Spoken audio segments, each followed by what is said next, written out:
Beliau yang punya yang mengeluarkan Al-Habib Abi Bakar bin Muhammad As-Saggaf dari khalwatnya. Bilang ini saya keluarkan untuk kalian Al-Habib Abu Bakar bin Muhammad As-Saggaf untuk ngasih manfaat kepada kaum Alawiyin, kepada masyarakat Indonesia. Adalah Habib Muhammad bin Idrus. Beliau juga yang mengeluarkan Al-Habib Abdullah bin Muhsin Al-Attas Empang Bogor, begitu, untuk bisa memberikan manfaat kepada masyarakat. Kenapa? Maksudnya mengeluarkan bagaimana? Mereka Allahu Allah ya Allah, Allahu Allah. Al-Habib Muhammad bin Idrus adalah murid utamanya Al-Habib Ali. Masya Allah, murid Habib Ali yang paling senior adalah Muhammad bin Idrus. Habib Ali bilang dulu menegur orang-orang yang dari Hadramaut ya, mencari harta, berniaga ke Jawa sampai ninggalin ilmu, ninggalin majelis yang mulia. Ente orang pergi ke Jawa buat dapetin harta. Contoh Muhammad bin Idrus pergi ke Jawa bukan bawa harta, bawa kewalian di sana, jadi wali di sana.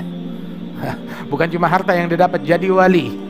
Al-Habib Muhammad bin Idrus itu kewalian pertama yang Allah Ta'ala anugerahkan kepada beliau, futuh yang pertama yang Allah Ta'ala anugerahkan kepada beliau saat beliau berziarah kepada Al-Habib Nuh bin Muhammad Al-Habsyi di Singapura. Ketika berziarah di situ, maka Allah Ta'ala bukakan hijab beliau hingga beliau pingsan.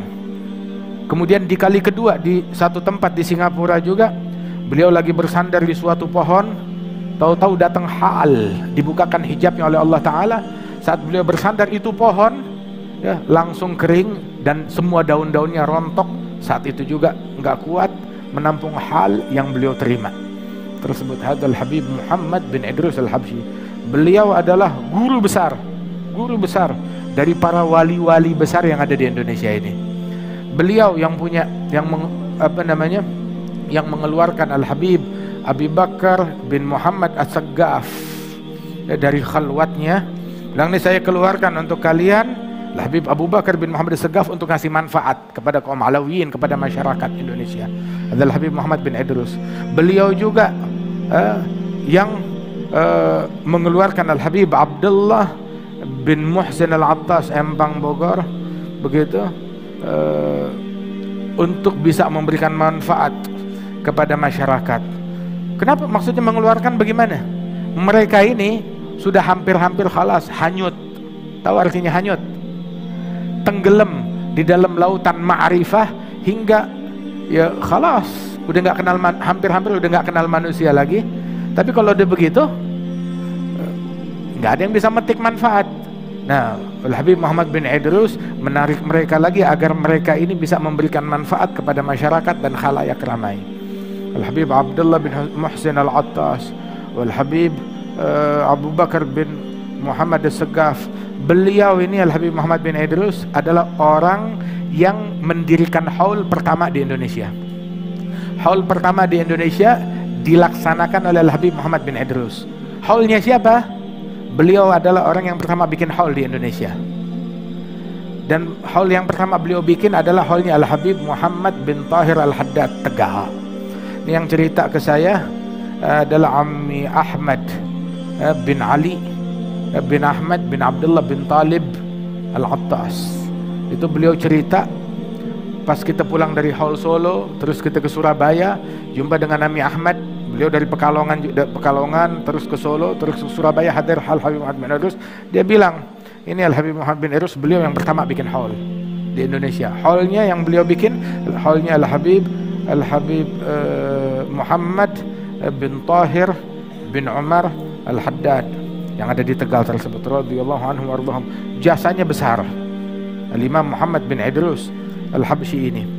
Itu waktu Al-Habib Ali di Sewun dapat gangguan dari masyarakat setempat, difitnah dengan tuduhan ini dan itu, hingga terpaksa beliau stop maulid akhir Khamis, di stop dan bukan di stop, dipindahkan ke kota Tarim selama beberapa kali di kota Tarim. Kemudian karena dilarang untuk diadakan di Sewun, beliau bikin di kota Tarim.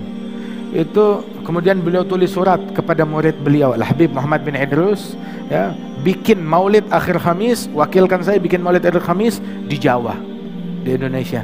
Maka Al-Habib Muhammad bin Idrus bikin maulid akhir Khamis di bulan Rabiul Awal, ya, beliau yang bikin atas perintah Al-Habib Ali. Pertama beliau bikin di Bogor, di alun-alun kota Bogor. Kemudian pindah-pindah, ada di Jatibarang, ada di Purwakarta. Di Purwakarta ada masjidnya beliau juga, Al-Habib Muhammad bin Idrus Al-Habsyi. Hingga di akhir hayatnya itu beliau serahkan mandat maulid akhir Khamis kepada Al-Jad Al-Habib Ali bin Abdurrahman Al-Habsyi. Alhasil, mereka nih para wali-wali nggak bergerak melainkan dengan silsilah. Dalam berucap, dalam berbuat, dalam melakukan sesuatu, itu mereka nggak asal buat aja, dengan izin dari atas, izin dari gurunya, dari Rasulullah Shallallahu Alaihi Wasallam. Hadal Imam Muhammad bin Idrus ini punya hubungan kuat kepada Al-Habib Ali Al-Habsyi, guru beliau. Habib Ali punya majelis setiap hari Senin sore di Sewun sana. Itu kalau udah waktunya majelis hari Senin sore, Al-Habib Muhammad bin Idrus pakai bajunya, pakai imamahnya, dia bakar ukupnya wangi, dia duduk di khalwatnya, ngadep ke arah kiblat, udah dia duduk aja. Ya Habib, ngapain? Shh, dia bilang, saya menunggu kiriman anugerah yang Allah Ta'ala tuangkan di majelis guru saya, Al-Habib Ali bin Muhammad Al-Habsyi. Itu tiap Senin sore begitu, saya nunggu kiriman dari situ ke sini. Masya Allah, rupanya streaming. Nah kita baru tahu sekarang pendekatannya, wah dimudahkan streaming dengan teknologi kita yang sekarang. Streaming. Cuma di zaman tersebut streamingnya itu bukan pakai jaringan internet yang sekarang. Jaringannya mereka tuh jaringan mala'il a'la, begitu, jaringan batin. Radhiyallahu anhum wa ardahum. Jaringan yang sama ketika Sayyidina Umar ibn al-Khattab berteriak kepada Sariyah, wakil beliau yang memimpin pasukan. Sayyidina Umar bilang, ya Sariyah al-Jabal. Sariyah itu lagi ribuan kilometer jaraknya, lagi berperang. Ketika itu musuh mau nyerbu dari belakang, dari balik gunung, mau menyergap mereka dari belakang. Sariyah nggak tahu, ngadep ke sana. Ini rupanya musuh mau menyerang dari belakang. Sayyidina Umar tahu-tahu di majelisnya di Madinah, jaraknya ribuan kilometer, berteriak, ya Sariyah al-Jabal, ya Sariyah al-Jabal. Dia panggil, Sariyah, dari gunung, musuh datangnya dari gunung.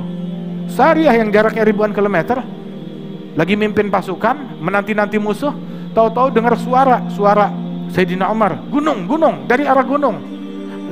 Balik ke arah gunung, begitu periksa ke balik gunung, rupanya betul pasukan musuh bersembunyi di situ. Untung ada suara ini, kalau enggak kita digempur habis. Pakai jaringan apa dia? Sayyidina Umar ibn al-Khattab 1400 tahun yang lalu, jaringannya apa dia? Masya Allah. Wahakadha. Nah itu jaringan yang sama dengan Al-Imam Al-Habib Muhammad bin Idrus Al-Habsyi.